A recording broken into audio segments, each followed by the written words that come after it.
มื้อนี้ซุมเฮามาบ้านไม้ตาอนนท์หรือว่าบ้านศรีนนท์ไส้เมืองอัศพรแขวงสวรรณเขตเด้อนี่มาเฮิรนสาวเวลานี่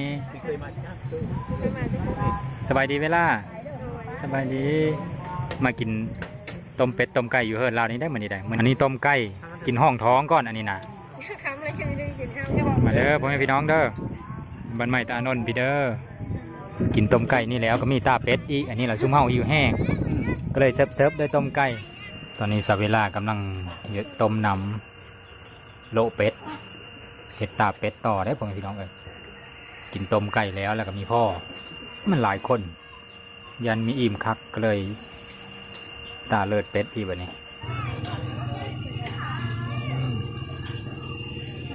กำลังดำเนินการตาเป็ดตอนนี้สองสาวนี่กำลังการอยู่ซิเลอร์ผู้ล้างถ้วยเนาะซิเลอร์เบิ้งแน่นี่นะกะลีอีลากันใส่ตุ๊กตา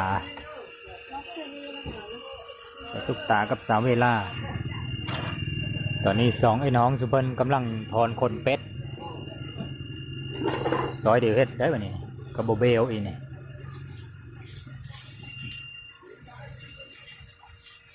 โบเบลนี่บ่ตาเป็ดเก่งนะนี่แหละนี่ผู้เลยตาเป็ดก็มีแต่ลาวนี่แหละเป็นผู้เฮ็ดนะเฮิรนนี่ก็ได้ซุ่มนี้แล้วมีแต่ซอยที่ซื้อบ่เวลาได้เฮ็ดเป็นบ่เวลามีแต่เฮ็ดซอยดีขึ้นเป็นลูกมือแต่ซื้อซุ่มนี้นะเป็นเด็กกับน้องผู้นั้น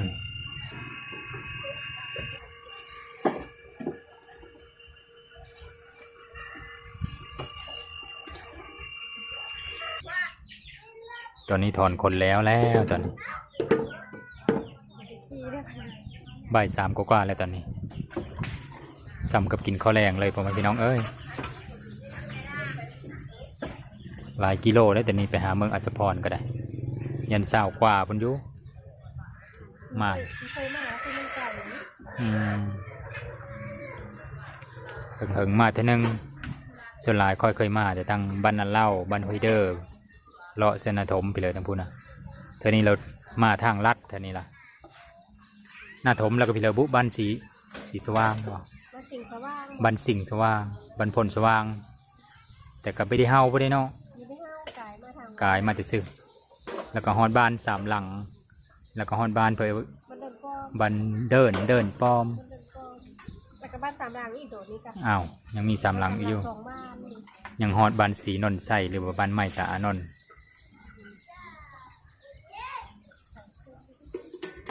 พุละบัญญัมเฮ็ดละโงกอ้อลายพุละยังเคยสาวเวลาพาไปหาเฮ็ดละโงกเพราะว่าบ้านแล้วนะเป็นบ้านโคกเฮ็ดละโงกอ้อลายแล้วก็เฮ็ดดอกกระเจียวอ้อลายฮอนยำดอกกระเจียวกันเฮ็ดเพาะอันนี้ได้นั่นเฮ็ดเพาะอีป้าตัวคักขนาดแนวอยู่แนวกินร้ายซะแถวนี้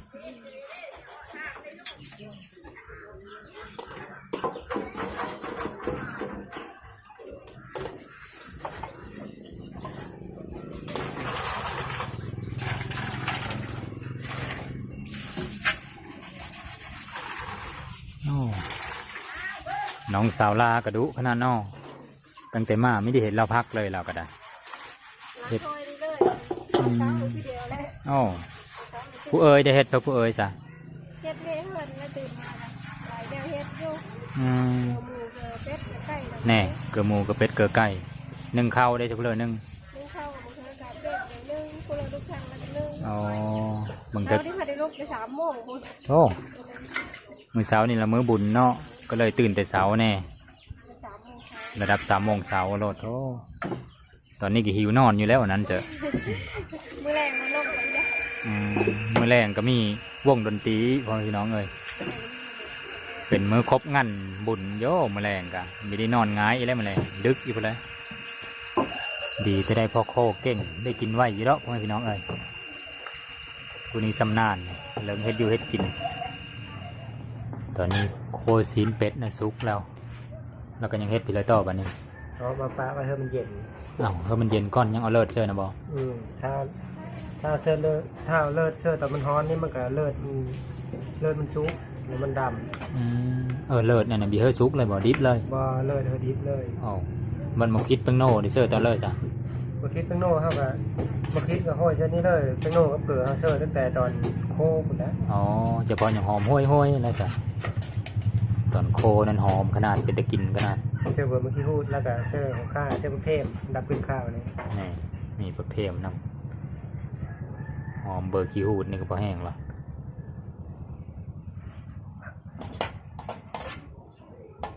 มาแล้วก็เอาเลิศมาเทาะเสื้อให้มันเย็นแล้วก็อีเลิศนะพัด อันนี้มาคิดโค เสื้อมันควิดนำโอ้ เพิ่มมากเพชรกับเสื้อมีมากกับมีเสื้อก็ได้อันนี้ อืม อันนี้เอาเสื้อจักหน้อยเพิ่มรสชาติมา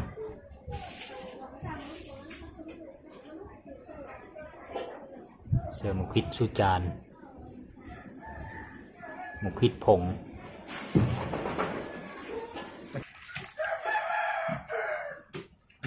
มาโทดินอี กับ อัน ป นี้ ระมาณ โอซิเคอร์นี่นำ กับที่เคยกับเสื้อ ก็จะแซ่บอยู่ดอกซะหลายอย่างก็ตอนนี้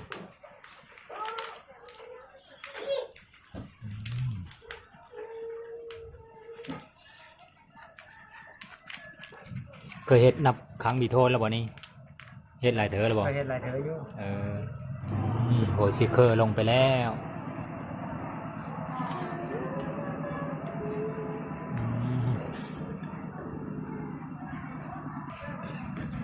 เฮ็ดน้ำพุเลอร์อันเฮ็ดตาเป็ดนี่นะตอนน้ำอิดนะ เห็นเขามาเฮ็ดอยู่เฮิร์นนี่แหละเบิ่งเขาเฮ็ดอะไรเฮ็ด อ๋อ กับเขา เห็นเขามาเฮ็ดอยู่ในเฮิร์นนี่แหละสังเกตเบิ่งดิซึแล้วก็ลองเฮ็ดลองเบิ่งก็เป็นเซย กับเขาได้ เห็นหูได้ไวอีหรือสันป้องเด้อนี่ภาษาผู้ไทยสมมติเอิญมาป้อง เห็นหูได้ไวพิดโคอีบ่ บออันนี้เขาโค นี่ เสื้อเขามันหอม เสือเขาไม้เขาโคอีโธ่ เพิ่มความหอมเข้าไป เพิ่มความหอมหลายอย่างมานี่เป็นตะกินเนาะนี่เจ้ะสิได้ลองซิมมึงแล้วนี่ ตาเลิศเป็ดเลิศแปลงเป็ดแต่ว่าตอนเอาเลิศเซอร์นั่นคือเราไม่ได้ถ่ายให้พ่อแม่พี่น้องเบิ่งเนาะยันมันติดเลิงเลยไม่ได้เงินย้อนพ่อแม่พี่น้องเลยอีลากินเพื่อนนาแคบบ่สาวพี่เลออันนี้นั่นฮะสาวพี่เลอ สีสะอาด สาวสีสะอาดอายุจักปีละเวลา2 ปีละ ปลาย หากะปีปลายหากะปีปลายนึงอันนั้นปรุงเลิศบนนั้นนะต้องเสิร์ฟน้ำอีนอ เสื้อน้ เสิร์ฟน้ำสะอาดอีเด้นน่ะ ำแต่ที่เสื้อน้ำแล้วก็มีแก่เข้มข้น โอ้คันมีเสิร์ฟน้ำมันมีแข็งแล้วอ่ะต้องผสมน้ำอีกเอาเลิศลงเลยเด้อพูดนะพูเบิ่งเคอมีได้พ่อพี่น้องเอ๋ยนะเห็นแต่ไกลๆเนี่ยมันกามพูดแล้วยังกินกันมีกามกันเยอะสำหรับก็อดเอานั่งเฝ้าอยู่หั่นล่ะมันกระบันมันแข็งพูดยังกินแซ่บอ่ะต้องได้หลายลิเป็ดตัวหนึ่งก็นออันนี้ปิ้งอีนะทั้งปิ้งทั้งตาอันปิ้งนี่แหละปิ้งซีนมันบ่หรือปิ้งกระดูกแน่กระดูกแน่ตีนแน่โหนะฮะซีนมัน โอ้ยจาง อีเลอะนั่นนะ โอ้ค่ะ โอ้ข้า คือ ผักเค็มก็มีบ่ นี่ยามาเสร็จ โอ้ต้องเสิร์ฟผักเค็มอีกอันนี้จะตำกับปิ้งเป็ดนี่กินน้ำล่าโอ้ขอบเจอเด้อตัวได้กิน2 อันแล้วนี่มีกี่ที่เนาะอีลานี่เนาะโอ้คอพี่ละก็เฮ้อเด้อนี่ นี่ตัวมันต่ำนี่เนาะนี่ประกอบด้วยสมุนไพรด้วยนะมีกระเทียมมีโอค่าและก็มี เวอร์ซิเกอร์นั่นบ่ หัวซิเคอร์ทั้งบ้านพุ่นบวงเอาตะไคร้เนาะหัวตะไคร้ทางบ้านผู้ไทยเฮาบอกว่าหัวซิเคอร์ไปสิเลิกไปหัวซิเคอร์ ไปซิเลอร์ไปเอาเวอร์ซิเกอร์ มาแล้วก็ตำปนเดียวมักเสื้อศีลเป็นตะเสร็จเนาะพี่น้องเสียไปกินมันมีสมุนไพรมันหอมเลย ปิ้งเป็ดน้ำจ อืม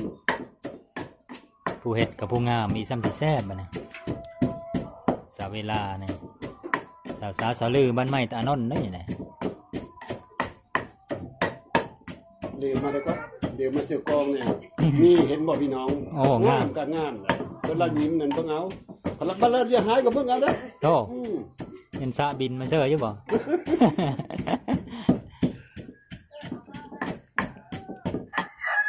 ไรอยู่ พี่เลยนะน้ำมันไปเลย มันหอย น้ำมันหอยโอ้ทันสมัยเด้อแถวนี้เสิร์ฟน้ำมันหอยนี่เขาน้ำมันหอยเสิร์ฟ โอ้อันนี้เสื้อน้ำมันหอยถ้าเสื้อน้ำมันกระปูไปดีกว่านี้ โอ้น้ำมันกระปูก็มีแต่ได้ปิ้งซ้ำเป็ดแต่แซ่บละขันเนื้อมันเฮาเนื้อเฮาหนังก้อนปิ้งเนาะ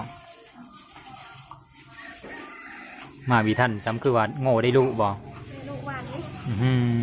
น้องมันได้กินหลายอยู่บ่ ได้หลายได้กินได้ปีนี้ได้กิน9 โตบอกน้องได้ลูก9 โตแต่ได้กินประมาณ5-6 น้องเลยนะ อ๋อต่อมีโง่หลายลิซ่า 30 ฝ่ายเลยนะ โอ้มีโง่30 ปลายมีธรรมดาได้เฮิร์ดล่ะมีโง่หลายกรณีกันถ้าอยู่ไทยเนี่ยก็เอิ้นว่าคนหังเลยนี่ อันนี้โง่มีใหญ่เลย มีแต่โง่น้อยโอ้มีปลาแห้งน้ำอีบอซิเลอร์เบิ่งแน่ มันมืด อ๋อตัวลายเลยปลากินแรกทั้งหมัดเบิ่งคือเห็นองเบิ่งเปิดแจ็ดก่อนโอ้อื้อหือตัวเยอะๆทั้งหมัด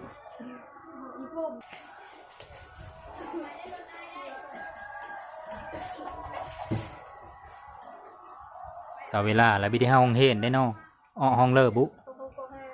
อ๋อห้องป .5 อันก็อ่านได้เขียนเป็นเฉยบ่ ได้อยู่ ตอบเสร็จผู้บ่าวได้โอเคแล้วเนาะป .5 นี่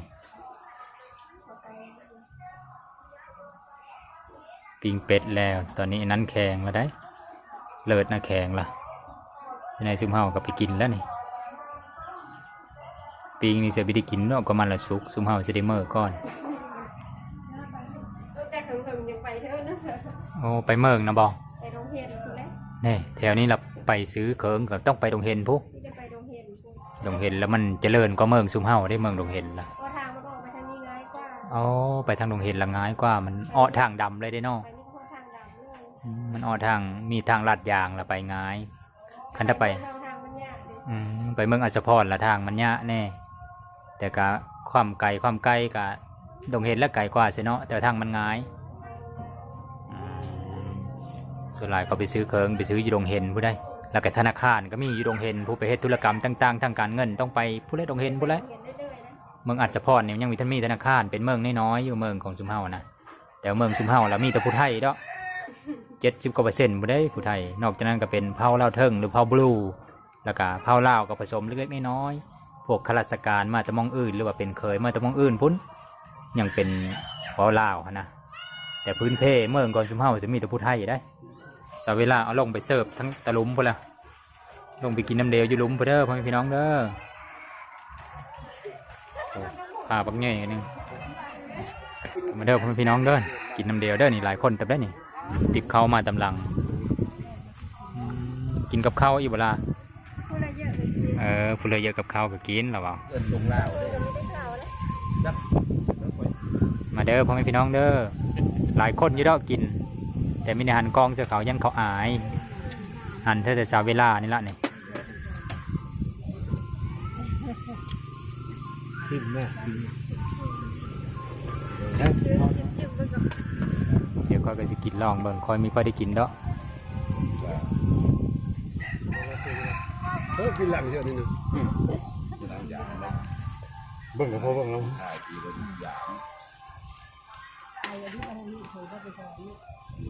ในพายในบ้านเรานี่นะหอยกับกีเนี่ยลายแห้งจะได้เป็นคู่เป็นทางซีก็ได้หรอหรือว่าจะได้เป็นกระสอบก็ว่าก็ได้จากเราเอาขี้คู่ที่สิไว้จักเดี๋ยวจักมือยัง หอยกี้ลาย หอยกับกีลายแล้วเดี๋ยวจักมือก่อนยังพาพ่อแม่พี่น้องมาเบิ่งว่าเราขี้คู่อยู่บ่หรือว่าเราเอาอีหลีหาหน่อยเดียวเนี่ยก็ได้ลายเป็นคู่ทางซีแล้วก็ได้หรอเดี๋ยวกินอยู่หิมน้ำเถอะนาเนี่ยกันพ่อแม่พี่น้องสนเจอจะเบิ่งอีกคอมเมนต์มาได้เด้อ เดี๋ยวหินไม่ได้เลย เดี๋ยวมันเสียวโพดบ่ โอเค เอาเป็นว่า คลิปนี้ก็สำนี้แล้วพี่น้องเอ้ยเดี๋ยวเธอหนามีโอกาสหนามาดินนำน้องเวลาอีก ความเบากินเบิ้งกินน้ำ กินตาเป็ดนำน้องเวลากันเด้อวันนี้เด้อ